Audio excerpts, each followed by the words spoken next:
ಲೋಕಸಭೆ ಪ್ರತಿಪಕ್ಷದ ನಾಯಕ ರಾಹುಲ್ ಗಾಂಧಿ ನೇತೃತ್ವದಲ್ಲಿ ಇದೇ 5ರಂದು ಬೆಂಗಳೂರಿನಲ್ಲಿ ಪ್ರತಿಭಟನೆ ಹಮ್ಮಿಕೊಳ್ಳಲಾಗಿದೆ ಎಂದು ಕೃಷಿ ಸಚಿವ ಚೆಲುವರಾಯಸ್ವಾಮಿ ಮಂಡ್ಯದಲ್ಲಿಂದು ಹೇಳಿದ್ದಾರೆ.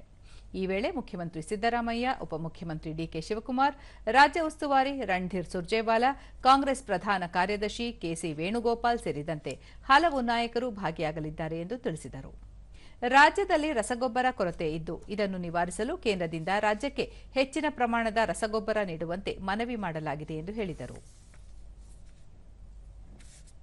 ಹಾಕಬೇಕು ಅಂತ ಫ್ರೀಡಂ ಪಾರ್ಕ್ನಲ್ಲಿ ಈ ಒಂದು ಪ್ರತಿಭಟನಾ ರ್ಯಾಲಿಯನ್ನು ನಾವು 5ನೇ ತಾರೀಕು 11 ಗಂಟೆಗೆ ಹಮ್ಮಿಕೊಂಡಿದ್ದೀವಿ.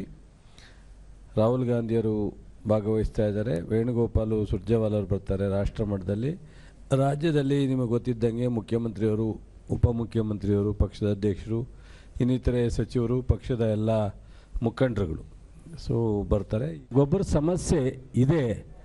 ಒಟ್ಟು ಕೇಂದ್ರದಿಂದ ನಮಗೆ ಜುಲೈ ಎಂಡಿಗೆ ಬರಬೇಕಾದಂಥ ಯೂರಿಯಾ 1,25,000 ಮೆಟ್ರಿಕ್ ಟನ್ ಬಾಕಿ ಉಳಿದಿದೆ.